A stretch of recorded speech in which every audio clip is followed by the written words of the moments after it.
Baik, berikutnya saya persilakan kepada Bang Agung, ya, Bang Agung Swiknyo. Jadi Bang Agung ini luar biasa ya, masih mahasiswa Fakultas MIPA. Jadi ketemu dengan saya pada saat beliau ikut kegiatan KKN tematik Revolusi Mental 2018 di Kecamatan Paloh, ya.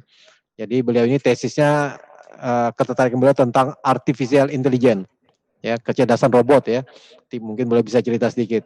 Nah, karena berinteraksi dengan kita, alhamdulillah sekarang kita ajak berkolaborasi dan segala aktivitas beliau di bidang artificial intelligence itu kita kembangkan untuk ke arah sektor pertanian, nanti insya Allah mungkin ke perikanan dan sebagainya. Kepada Bang Agung, saya persilakan. Oke, pertama-tama saya ucapkan terima kasih kepada Pak Irfani telah memberikan kesempatan saya untuk menyampaikan sedikit sesi sharing ya. Kalau saya mungkin ilmunya untuk kalian masih lebih berilmu daripada saya. Saya di sini hanya belajar. Jadi di sini ada beberapa hal yang ingin saya sharingkan ataupun bisa kita diskusikan di sini terkait tentang apa sih itu wisata perbatasan, kemudian bagaimana kegiatan saya dan juga yang disinggung Pak Irfani tadi terkait penelitian saya skripsi Pak. Jadi pertama-tama saya di sini ingin menyampaikan bahwa wisata perbatasan itu sendiri itu bisa menjadi suatu rumah besar untuk pengembangan UMKM di desa. Nah ini saya lihat sendiri dari pengalaman saya suatu saat pada 2018 ya, waktu saat itu sedang KKN tematik. Jadi saya eh, kebetulan mendapatkan kelompok itu di Temajuk.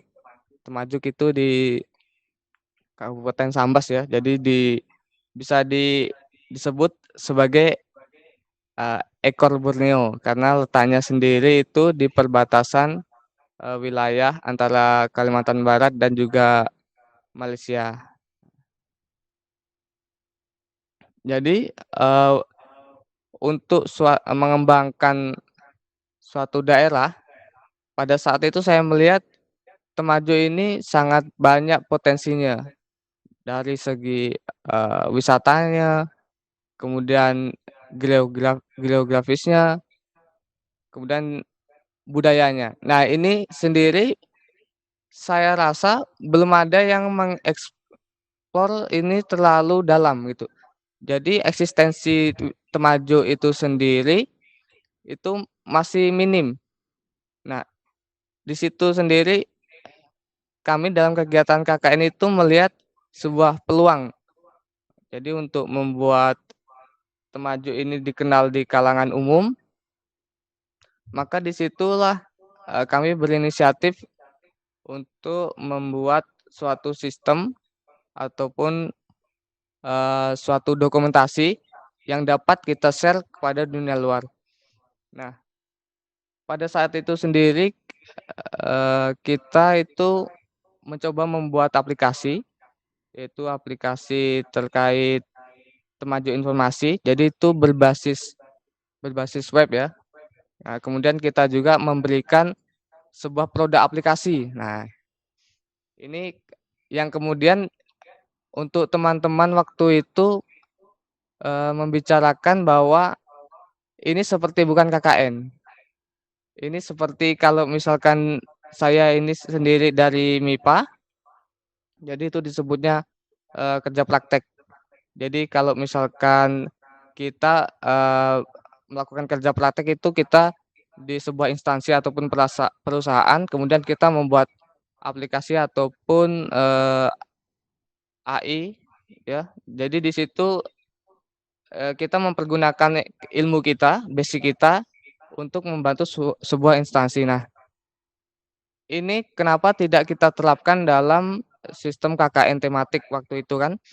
Jadi kami sendiri itu ada beberapa teman juga yang membantu untuk membuat suatu aplikasi yang dapat eee, menambah dari sisi wisata ataupun data-data dari Temajo ini untuk dapat diakses di umum. Jadi dengan begitu banyak potensi yang terdapat di Temajo, itu membuat kami ingin semakin, mengeksplorasi, data-data ataupun, sumber daya yang ada di dalam Temajo untuk kita sharing-kan. Nah, waktu itulah maka terciptalah sebuah platform dengan nama Temajo Informasi. Nah, dalam Temajo Informasi ini, itu ada beberapa hal yang di dalamnya itu, terkait Temajo itu geografisnya di mana, kemudian sumber dayanya itu apa saja, kemudian destinasi wisatanya itu apa saja. Nah, itu sendiri yang ingin kita sharing-kan kepada dunia luar. Nah, kemudian juga kita, membuat sebuah aplikasi yang mana aplikasi tersebut itu menjadi sebuah produk yang bisa diakuisisi oleh Desa Temajo itu sendiri. Jadi, kami membuat suatu aplikasi Android, yaitu sistem informasi, kependudukan, yang mana di dalamnya itu tentang informasi terkait pembuatan KK, kemudian pembuatan KTP, dan, sebagaimana mesti, eee, kartu ataupun identitas dari kependudukan. Nah, itu sendiri kami upayakan agar Temajo ini sendiri mendapatkan suatu produk IT yang mana nanti bisa digunakan sebagai, inisiatif untuk pihak desa memasukkannya dalam Temajo Informasi. Maka dari itu kita menciptakan 2 aplikasi ini untuk, Desa Temajo, yaitu website Temajo Informasi dan kemudian aplikasi Android Siaku. Nah, kebetulan sekali, Pak Irfani juga berdasarkan penelitian beliau telah menginisiasi terkait tentang pengembangan, suatu daerah perbatasan dan juga desa-desa. Nah, ini sendiri menarik buat kami untuk melanjutkan perjuangan kami, jadi perjuangan kami untuk lebih mengeksplor terkait desa dan wilayah perbatasan itu sendiri dalam platform digital. Nah, jadi kami mengikuti mentor kami, Pak Irfani, jadi, bergabunglah dalam suatu wisata perbatasan, yang mana dalam wisata perbatasan ini itu sendiri, secara umum itu ada kelas kolaborasi, kemudian ada ruang kolaborasi dan juga produk kolaborasi. Nah, dalam ketiga ini itu sendiri menjadi struktur utama dari wisata perbatasan, yang mana ketiganya ini sendiri itu sudah terpampang ataupun tersedia di website wisata perbatasan dan juga bisa diakses. Jadi di sini baik kelas kolaborasi maupun ruang kolaborasi ataupun produk kolaborasi ini merupakan inisiatif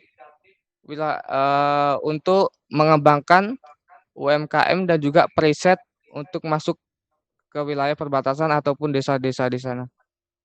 Nah, untuk wisata perbatasan ini sendiri merupakan sebuah ruang kolaborasi ya. Maksudnya di sini ada terbentuk pengelola, di mana pengelola ini sendiri itu dari berbagai, usaha ataupun startup yang sudah dimulai ataupun, sedang dirintis. Nah, sebagai contoh itu seperti ada yang tadi disampaikan, yaitu Bang Wiwin, yaitu Wincipta Media, kemudian ada juga Enggang Indonesia, itu dari Bang Haris, kemudian ada Solid Produktif, itu saya sendiri, kemudian ada Parjiman dalam sisi pembuatan video. Nah, dengan kolaborasi ini diupayakan kita bisa menciptakan sebuah platform yang mana bisa berdaya guna untuk, memanfaatkan daerah perbatasan atau perdesaan. Tentu, dalam suatu startup kalau misalkan kita bicara startup itu kan ada 3 komponen ya. Jadi ya ada hustler, kemudian ada hipster, dan juga ada hacker. Nah, bahasa-bahasa Bang Haris, startup Gang Indonesia. Jadi di sini ada biasanya sebuah startup itu ada bidang pemasaran, kemudian ada yang bidang digital, desain grafis, dan juga ada di bidang aplikasi. Nah, ketiga komponen ini kalau bisa disatukan itu dapat menciptakan sebuah platform yang mana dapat dimanfaatkan sebagai usaha ataupun sebuah instansi yang mana nantinya akan selalu berkembang dan juga sesuai dengan industri 4.0. Nah, berbicara karena saya ini sendiri berada di Solid Produktif, jadi seperti apa sih pekerjaan Solid Produktif ini? Jadi kalau ibarat kita membangun sebuah rumah, jadi dibutuhkan itu sebuah pekerja atau bisa dikatakan itu pekerja kuli. Nah, disitulah si hacker itu berfungsi. Jadi untuk membangun sebuah sistem, maka dibuatlah sebuah aplikasi yang dapat menampung segala informasi, database, dan juga keputusan dari instansi tersebut ke dalam dunia digital. Nah, disitulah fungsi dari Solid Produktif. Jadi menyokong segala kebutuhan teknologi informasi yang berkaitan dengan rencana dan juga kegiatan dari wisata perbatasan. Nah, kalau masalah Solid Produktif, mungkin saya akan sharingkan sedikit. Sebenarnya apa sih Solid Produktif itu dan kerjanya tuh dari mana gitu. Jadi sebenarnya kalau Solid Produktif sendiri ini saya bersama teman-teman, jadi dulu ada perkumpulan mahasiswa-mahasiswa. Kebetulan saya juga dari mahasiswa rekayasa sistem komputer di Fakultas MIPA. Jadi dulunya itu prodinya itu sistem komputer. Nah, kemudian ada pergantian kurikulum, maka jadilah diubah dalam bentuk rekayasa sistem komputer. Karena memang fokusnya sendiri itu yang awalnya 3, yaitu jaringan, kemudian ada pemrograman mobile, dan juga ada embedded atau IoT. Nah, kemudian sekarang itu lebih mengarahnya ke IoT ataupun artificial intelligence. Nah, dari berbagai kumpulan mahasiswa di rekayasa sistem komputer itu sendiri, kami ingin membuat sebuah seperti startup, jadi perkumpulan kita sendiri agar dapat kita bertukar pengetahuan terkait dunia IT, yang mana nantinya sebagai tujuan akhir kita itu membuat sebuah produk, yang mana produk ini sendiri merupakan produk teknologi informasi ya. Jadi lebih tepatnya itu skripsinya dari kawan-kawan lah. Jadi skripsi dari kawan-kawan rekayasa sistem komputer itu kalau kita pandang sekarang ini hanya menjadi sebuah syarat untuk sarjana. Nah, kenapa tidak dimanfaatkan? Nah, jadi berbagai produk yang telah diciptakan mahasiswa itu sebenarnya sangat luar biasa sekali. Sebagai contoh itu ada senior saya di Mempawa itu membuat sistem pemberi makan ikan otomatis yang mana itu sangat berdaya guna sekali untuk masyarakat. Nah, ada banyak juga suatu produk ataupun karya dari mahasiswa itu sendiri yang tadinya dianggap sebagai syarat lulus di sistem komputer sebenarnya dapat dimanfaatkan sebagai produk yang bisa dapat berdaya guna bagi masyarakat. Nah, Solid Produktif sendiri tujuannya itu untuk membuat wadah penyalur, yaitu untuk karya mahasiswa tersebut dapat berdaya guna bagi masyarakat dengan memanfaatkan platform digital yang dapat menampung produk-produk dan juga memasarkan, yaitu Solid Produktif. Nah, itu tujuan awal dari Solid Produktif. Jadi terkait seperti Siaklu, kemudian teknologi informasi, kemajuan informasi itu merupakan produk dari Solid Produktif itu sendiri. Jadi memanfaatkan sebuah teknologi untuk membangun sebuah desa. Kalau misalkan di Jawa itu ada membangun desa, kita di sini bisa membangun wilayah perbatasan kita untuk menjadikan border yang mana bisa memperlihatkan apa saja yang ada di dalamnya. Nah, bicara terkait teknologi informasi, ya. Jadi saya sendiri masih kuliah, semesternya nggak usah disebut lah ya, semester 2 kalau lebih sopannya, semester 2 digit. Jadi di sini saya pun mempunyai sebuah penelitian. Jadi penelitian saya ini terkait dengan artificial intelligence, yaitu kecerdasan buatan. Jadi kecerdasan buatan ini seperti apa sih? Jadi kecerdasan buatan ini sangat luas cakupannya dan juga sangat digemari pada masa ini. Baik itu dari sisi manufaktur ataupun bisa disebut dengan IoT penerapannya. Ada juga yang namanya pembelajaran mesin. Jadi pembelajaran mesin ini sendiri terdapat sebuah sistem yang mana bisa menjadikan sebuah pemikiran manusia untuk dijadikan sistem. Dan juga bisa disebut dengan sistem pakar. Nah, karena itu sendiri saya di sini fokusnya kepada sistem pakar. Jadi awalnya gimana saya bisa tertarik di sini? Karena saya sendiri berasal dari Kabupaten Ketapang ya, wilayah hulu, banyak sawitnya, banyak pabrik kelapa sawit. Jadi di situ saya melihat masyarakat ini terlalu membuat sebuah perawatan kelapa sawit ini terlalu sia-sia. Artinya mereka merawat sawit mereka itu dan juga menangani penyakitnya itu dengan pengetahuan yang minim.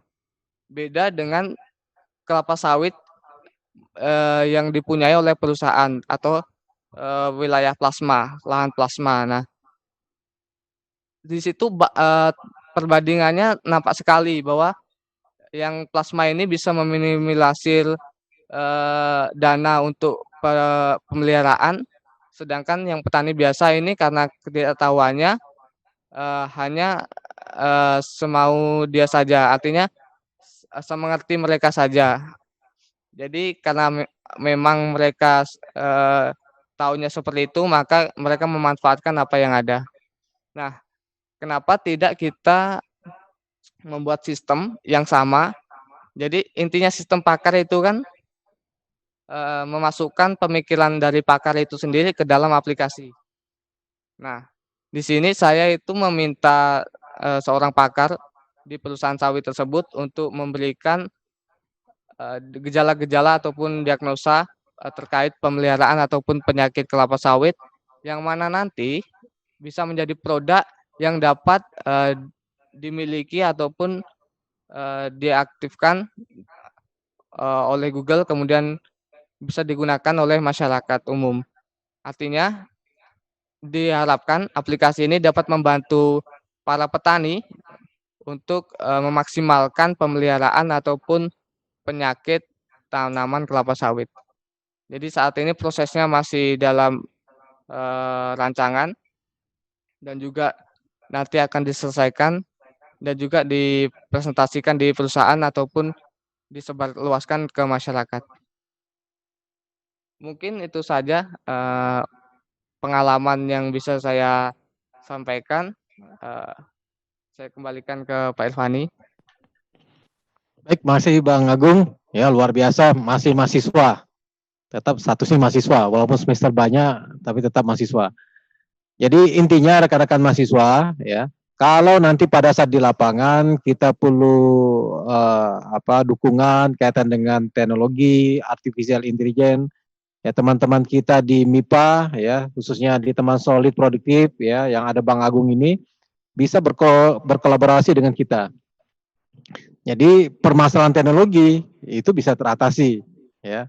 Jadi disinilah kenapa kami mengundang Bang Agung, ya, supaya pada akhirnya nanti Solid Produktif atau Bang Agung dan teman-teman di MIPA ini bisa berkolaborasi dengan Fakultas Ekonomi. Nah, sehingga saya dulu waktu saya wakil dekan 3 juga tadi Bang Dani sampaikan dari awalnya ekonomi jangankan yang lolos, yang usulkan proposal PKM saja itu 0 ya. Tapi kemudian setelah kita berkolaborasi dengan Fakultas MIPA, Bang Dani mungkin masih ingat bagaimana kita berkolaborasi dengan teman-teman MIPA yang sudah biasa buat proposal, pada akhirnya ekonomi yang langsung melejit dan MIPA malah menjadi nomor 2 pada saat itu. Nah, inilah upaya-upaya kolaborasi kita. Tadi kalau kita dengar cerita Bang Agung itu kalau masalah teknologi dia ngerti sekali. Tapi pada saat sudah di apa yang jadi masalah di masyarakat, nah itulah perlu sentuhan dari teman-teman di Fakultas Ekonomi dan Bisnis. Baik, berikutnya kita akan